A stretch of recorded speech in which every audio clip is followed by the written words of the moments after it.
بسم اللہ الرحمن الرحیم۔ محترم شہباز شریف صاحب، محترم ممبران سینٹ، قومی اسمبلی، میں سب سے پہلے تو اپنے منتخب ہونے والے قومی اسمبلی کے تمام ممبران کو مبارکباد پیش کرتا ہوں، اور سمجھتا ہوں کہ ایک بہت سخت لڑائی لڑ کے آپ یہاں پہ پہنچے ہیں۔ شہباز صاحب نے جو ابھی گفتگو کی ہے وہ یقیناً بہت عمدہ گفتگو تھی، اور بڑے جوش و خروش میں انہوں نے اپنی تقریر کی ہے۔ میں اس ہال میں کئی سالوں سے آ جا رہا ہوں، اور سب سے پہلے تو میں 1990 میں یہاں پہ آیا تھا۔ آپ میں سے کئی حضرات اس وقت میرے ساتھی تھے۔ جی، میں 1990 کی بات کر رہا ہوں۔ 1990 کی بات کی میں نے، اور اس کے بعد پھر آتے جاتے رہے، لیکن اللہ کا شکر ہے کہ ہمارا پہلا دور بھی ایک بہت اچھا دور تھا، اور بڑے بڑے منصوبوں کا آغاز اسی دور سے شروع ہوا تھا۔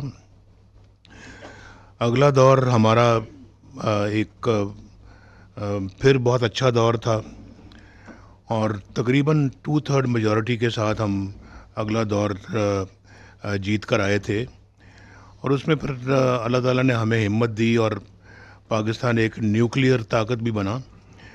پھر تیسرا دور آیا تو وہ بھی ماشاءاللہ بہت اچھا ایک دور رہا، اور آپ جانتے ہیں کہ تیسرا دور ہماری ایک لمبی جدائی کے بعد آیا۔ ہم 7 سال ملک سے باہر رہے، اور ہماری پارٹی کے اوپر جو ظلم ڈھایا گیا وہ بھی آپ جانتے ہیں اچھی طرح سے، اور جس طرح سے جیلیں کاٹی، مقدمے جھیلے، تو کامیابی اللہ تعالیٰ نے دی۔ پھر ہم سنگل لارجسٹ پارٹی اور سادہ اکثریت سے زیادہ حاصل کر کے ہم خود مسلم لیگ نون نے گورنمنٹ قائم کی، اور پھر اس دور میں جو ایک مثالی ترقی جو ہو رہی تھی ملک کی، اس کی مثال شاید ماضی میں کم ہی ملتی ہوگی، اور اگر ملتی بھی ہوگی مثال تو پھر ہمارے پچھلے ادوار کی مثال ملتی ہوگی جو اس سے پہلے گزر چکے تھے۔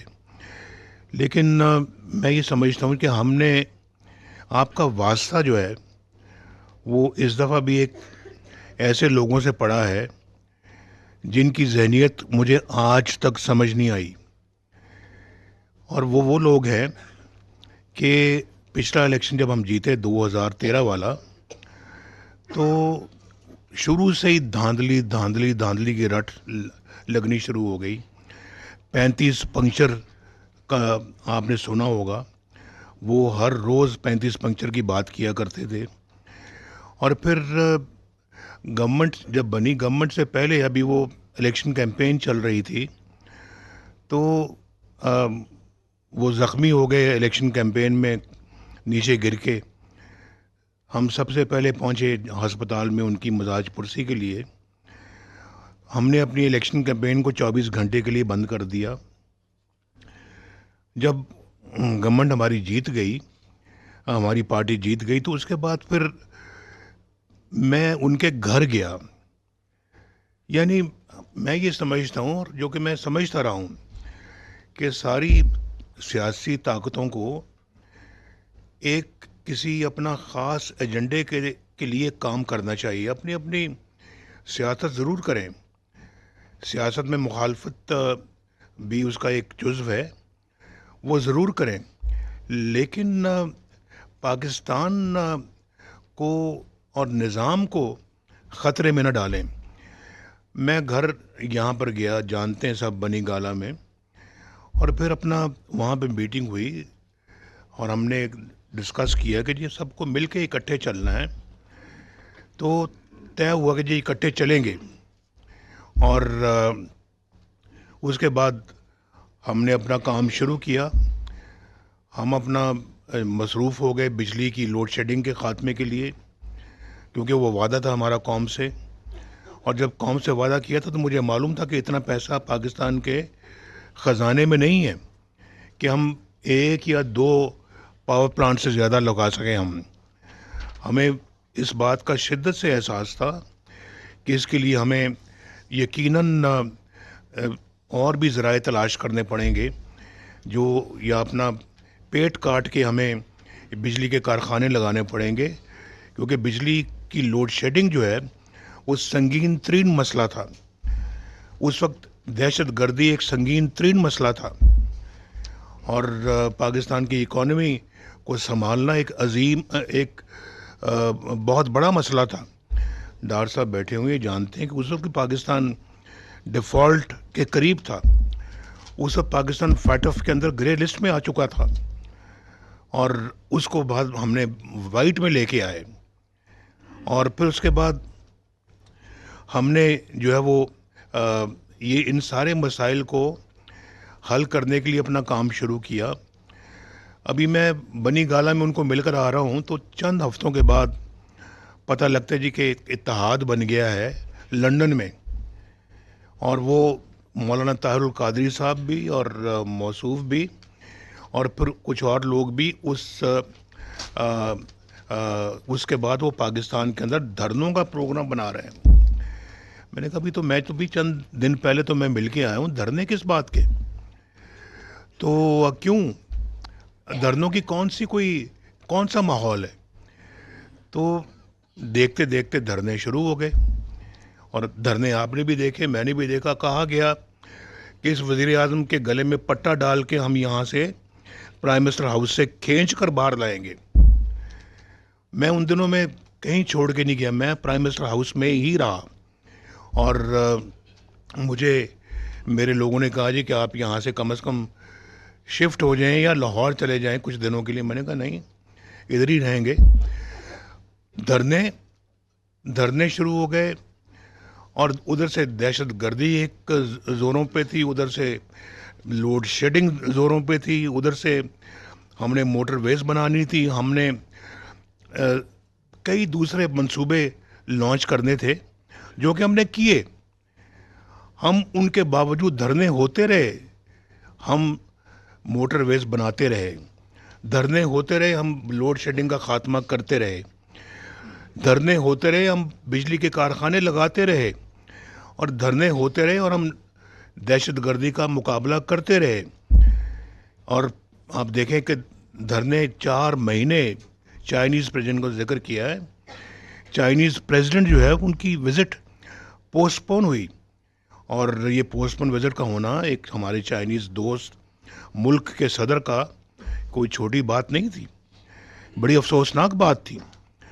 اور پھر اس کے بعد ان دھرنوں کے باوجود، ان احتجاجوں کے باوجود، وہ گالی گلوچ کے باوجود، ماحول خراب کرنے کے باوجود، ہم نے اللہ کے فضل و کرم سے ساری کمٹمنٹس اپنی قوم سے پوری کی، اور ہم نے ڈیلیور کیا اللہ کے فضل و کرم سے. 2017 تک میرے جب سپریم کورٹ نے جب مجھے فارغ کیا، وہ کیوں فارغ کیا، وہ کون جج تھے، وہ مجھ سے زیادہ میرا خیال یہ پوری قوم جانتی ہے. وہ کیا کیسز تھے، بیٹے سے تنخواہ نہ لینے پہ وزیر اعظم کو ڈسکوالیفائی کیا جا رہا ہے. کبھی میں نے سنا، نہ کبھی آپ نے سنا ہوگا کہ کسی ملک میں کبھی ایسا ہوتا ہے. یہاں ہوا، ہم نے دیکھا. اور پھر آج کیا وہ جج جو ہیں وہ کسی کو منہ دکھانے کے لائق ہیں آج؟ اور ان میں سے ایک جج جو ہے وہ جو اگلے چند مہینوں میں جس نے چیف جسٹس بننا تھا پاکستان کا، وہ ریزائن کر کے گھر چلا جا رہا ہے. اب اندازہ کریں یہ کیا ہے. یہ وہ جج تھے جنہوں نے میرے خلاف فیصلہ دیا، ثاقب نثار صاحب نے میرے خلاف فیصلہ دیا. آج کہاں ہیں وہ؟ بتائیں. جن کے بیٹے کے بارے میں آپ نے ان دنوں میں خبریں سنی کہ وہ ٹکٹ کے وہ پیسے وصول کر رہے ہیں. اور پھر اس کے بعد باقی جو دیگر جج جنہوں نے ہمیں سسلین مافیا کا اور جنہوں نے ہمارے لیے بڑے عجیب و غریب الفاظ کہے کہ جو کہ کسی جج سے توقع نہیں کی جا سکتی، یہ الفاظ انہوں نے کہے اور لگتا ہے جیسے غصے سے نکالا مجھے. بھئی کیا غصہ تھا، میں نے آپ کا کیا بگاڑا تھا بھائی، کیا کیا تھا میں نے. اس میں اور بھی پلیئرز تھے، شہباز صاحب نے ابھی ذکر کیا، اور بھی پلیئرز تھے. تو میں سمجھتا ہوں کہ انہوں نے پاکستان کے ساتھ ظلم کیا. جو یہ دن دیکھ رہے ہیں آج، جو آج یہ قوم جو دن دیکھ رہی ہے، یہ سب اسی کا نتیجہ ہے. ورنہ 2017 میں تو ایسا لگ رہا تھا کہ 2018 میں جو الیکشن ہوگا انشاءاللہ مسلم لیگ نون پھر جیتے گی. ہر بندہ جانتا ہے یہ، اور کہ پھر جیتے گی مسلم لیگ اور زیادہ اکثریت سے آئے گی واپس. لیکن یہ نقصان مسلم لیگ نون کو نہیں پہنچایا، انہوں نے نواز شریف کو نہیں پہنچایا، ملک کو تباہ و برباد کیا. پتہ نہیں کون سا بدلہ لیا ملک سے. ابھی آج میرا خیال ہے کہ آپ اپنا ایک آگ کا سمندر پار کر کے آپ یہاں پہنچے ہیں. یہ پہلے کبھی ایسا نہیں ہوا تھا. میں نے شروع میں کہا تھا کہ میں اس ہال میں کئی مرتبہ آیا ہوں، لیکن الیکشنوں کے بعد بڑا ایک اپ بیٹ قسم کا یہاں ہمارا ہوتا تھا جو موڈ. لیکن وہ اس میں اور آج میں بہت فرق ہے. آج ایک بہت چومکھی لڑائی لڑ کے آپ یہاں پہ پہنچے ہیں. اور یہ میں ایسے لوگوں سے ہمارا واسطہ تھا. اگر آپ جو ہے نا وہ یہ جو آپ کچھ بھی کر لیں، آپ یعنی کہ جب بھی آپ جیتیں گے ان کا رویہ ویسا ہی ہوگا جو آج دیکھنے میں آ رہا ہے. ان کا 2013 میں بھی رویہ تھا کہ جی یہ پنکچر لگے ہیں اپنا 35 پنکچر. ان کا 2013 میں بھی یہی تھا جی کہ یہ دھاندلی ہوئی ہے، دھاندلی. اور پھر پوچھیں آپ اپنا وہ جو بہت اچھے نام کے چیف جسٹس تھے، جسٹس ناصر الملک، جنہوں نے کہا جی کہ سب یہ کچھ کوئی 35 پنکچر والی بات درست نہیں ہے. یعنی کہ ایک تھپڑ مارا ان کے منہ کے اوپر، لیکن ان کو پھر بھی اس کا کوئی احساس نہیں ہوا. وہ سارا 4 سال 5 سال وہ ہمارے خلاف اور نظام کے خلاف سازشیں کرتے رہے، سازشیں.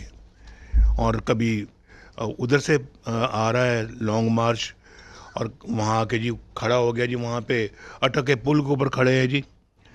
ادھر داخل اسلام آباد میں داخل ہونے کے لیے وہ اور لوگوں کا انتظار کر رہے ہیں.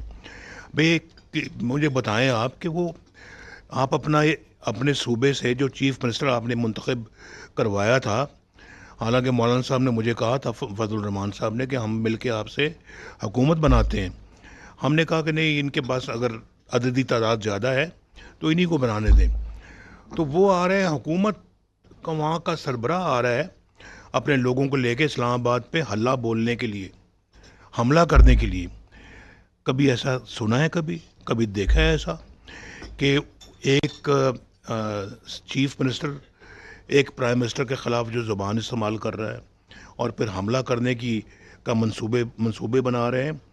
تو یہ سارا کچھ کیا تھا؟ یہ ہم نے تو بھائی ہر موقع پہ آپ کو ہم نے دعوت دی ہے. ہم نے آپ کو کہا کہ بھی آپ ٹیم کے ساتھ مل کے چلیں. ہم آپ کو ڈیو رسپیکٹ دے رہے ہیں اور دیں گے، آئندہ بھی دیں گے. لیکن یہ سب کچھ انہوں نے کر کے دکھایا اور پوری قوم نے دیکھا ہے. تو آپ چاہے جتنے بھی وضو کر کے پاک صاف ہو کے آئے ہیں، انہوں نے وہی الزام لگانا ہے جو وہ آج لگا رہے ہیں. ان کے کسی بھی الزام سے نہ ڈرنا چاہیے، نہ گھبرانا چاہیے. اور آپ نے دیکھا کہ اپنے دور میں بد تہذیبی، بدتمیزی، بد کلامی اور اس طرح کے، وہ آئی جی تمہیں میں جیل میں ڈالوں گا، وہ فلاں چیف سیکرٹری میں تمہیں چھوڑوں گا نہیں. یہ کوئی طریقہ بات کرنے کا؟ یہ جو ان اسمبلیوں میں بیٹھنے والے کیا اس لہجے میں بات کرتے ہیں؟ اس ملک کے وزیر اعظم تم اگر بنے ہو تو اس لہجے میں بات کرتے ہو؟ کم از کم اور نہیں تو قوم کو تو یہ چیزیں نہ سکھاؤ. یہ قوم کے بچوں کو تو یہ چیزیں نہ سکھاؤ. ان کو تو بد تہذیبی، بدتمیزی نہ سکھاؤ ان کو. وہ تو ابھی پڑھ لکھ کے انہوں نے جوان ہونا ہے، اب ابھی سے وہ یہ کلچر سیکھیں گے تو وہ کدھر جائیں گے، ان کا کیا مستقبل ہوگا؟ اور پھر آپ نے اپنے دور میں مجھے بتائیں 3 سال 4 سال میں کیا کیا ہے؟ کون سا منصوبہ لانچ کیا ہوا آپ نے؟ ابھی شہباز صاحب نے گنوایا کہ ہم نے موٹر ویز بنائی، ہم نے اپنا سڑکیں بنائی، ہم نے صرف پنجاب میں نہیں، ہم نے اللہ کے فضل سے بلوچستان میں بنائی، ہم نے اللہ کے فضل و کرم سے KPK میں بنائی، ہم نے سندھ میں بنائی، ہم نے پنجاب میں بنائی، ہم نے یہاں پہ بنائی گلگت بلتستان میں، آزاد کشمیر میں، کوئی جگہ چھوڑی نہیں ہم نے۔ لواری ٹنل کہاں ہے؟ KPK میں ہے۔ اور یہ جو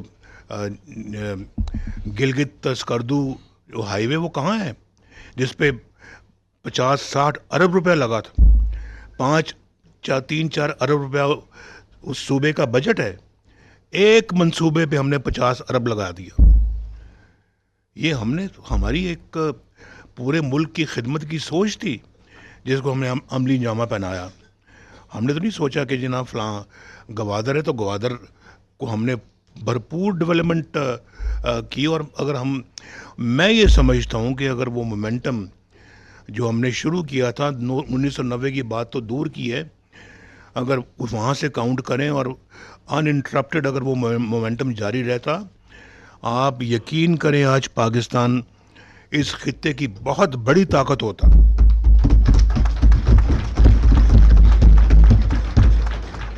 ہم تو کب کے 20 جو G20 ہو G20 ہے نا، G20 میں پہنچ چکے ہوتے کب کے۔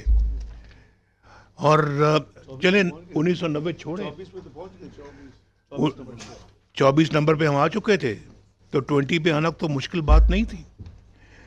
تو اگر چھوڑ دیں باقی 1990 سے ہم نے جو کیا، ہم نے بلکہ یہ بنیادیں موٹر ویز کی 1990 سے رکھی ہوئی ہیں، اور ہر موٹر وے پہ مسلم لیگ نون کا مہر لگی ہوئی ہے۔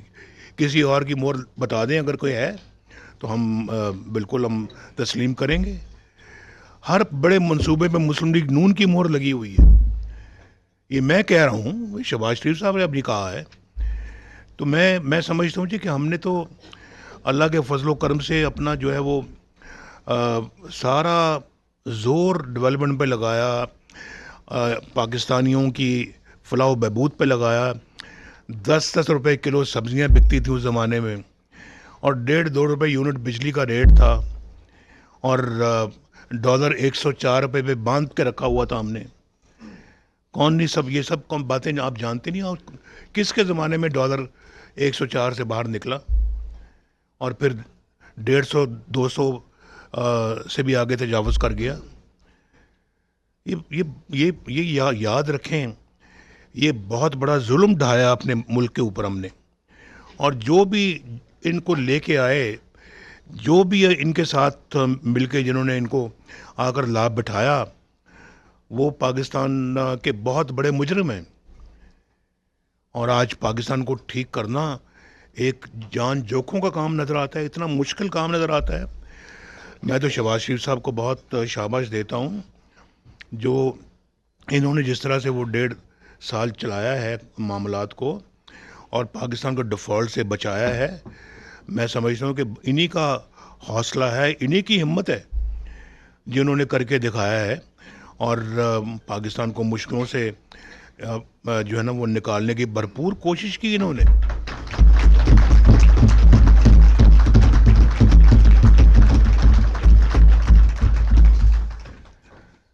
تو میں سمجھتا ہوں جی کہ یہ ہمارا مقابلہ ایسے لوگوں کے ساتھ ہے جو میں سمجھتا ہوں کہ لاجک کو نہیں سمجھتے، نہ مانتے ہیں۔ ان کے نزدیک لاجک کوئی چیز نہیں ہے۔ تو ہمیں اپنا جو ہے نا وہ اب وقت آ گیا ہے، مشکل حالات ہیں، بہت مشکل حالات ہیں، اور پاکستان کے عوام جو ہے وہ سب سے بڑا مسئلہ ان کا مہنگائی کا ہے۔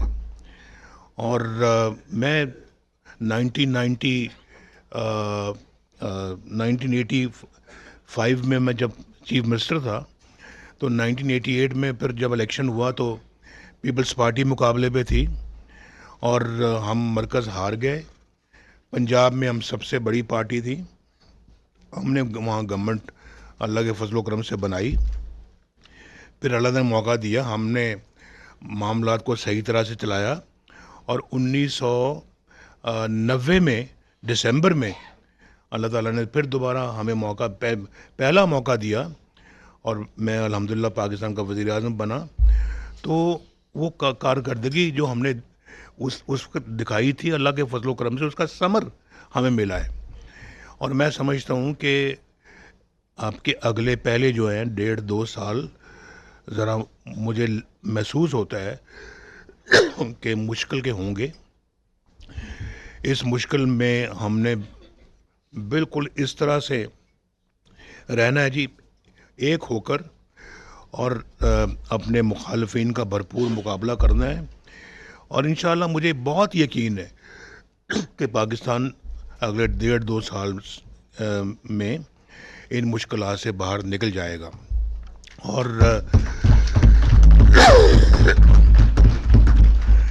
انشاءاللہ نکل جائے گا. اور پھر اس کے بعد آپ بہت سارے ایسے کام کر سکتے ہیں جو کہ آپ کے نزدیک اور قوم کے نزدیک بہت اہمیت کے حامل ہوں گے. ہم نے مل کر پاکستان کے زخم بھرنے ہیں. پاکستان بہت زخمی ہے, اس وقت بہت زخمی ہے. اور میں پچھلے کئی ڈیکیڈ سے, کئی دہائیوں سے میں یہ دیکھ رہا ہوں, اس طرح کا زخمی پاکستان میں نے پہلے کبھی نہیں دیکھا. تو اس ملک کو مصیبتوں سے نکالنا ہے, اس ملک کو مشکلوں سے ہم نے نکالنا ہے. اور میں یہ سمجھتا ہوں کہ یہ 1.5-2 سال ڈیفیکلٹ ہوں گے, جس میں ڈیفیکلٹ فیصلے بھی کرنے پڑیں گے آپ کو, لیکن انشاءاللہ آپ اس کے بعد یقیناً اللہ کے فضل و کرم سے نکلیں گے. لیکن نیت نیک ہونی چاہیے. نیت اگر نیک ہوگی تو اللہ تعالیٰ ضرور آپ کی مدد کرے گا. ہم نے 24 کروڑ عوام کو سکون دینا ہے, بجلی گیس کے بلوں کو کم کرنا ہے, اپنی روپے کی قیمت کو ٹھیک کرنا ہے. ملک کے اندر جو ہے وہ یہ جو پاکستان کو اپنے پاؤں پہ کھڑا کرنا ہے اپنے, اور پھر وہ بہت تدبر کے ساتھ ایک سوچے سمجھے ایجنڈے کے تحت اگر آپ چلیں گے تو انشاءاللہ بالکل یہ سفر بڑا آسان ہو جائے گا. میں یقیناً شہباز صاحب کی بہت تعریف کروں گا کہ جس ہمت حوصلے کے ساتھ انہوں نے یہ پچھلا 1.5 سال گزارا ہے, انہی کی ہمت ہے. ان کی جگہ میں ہوتا تو میں شاید نہ چل سکتا. اور ابھی بھی اللہ کے فضل و کرم سے ان حالات میں ماشاءاللہ شہباز شریف از دا بیسٹ چوائس. اور مجھے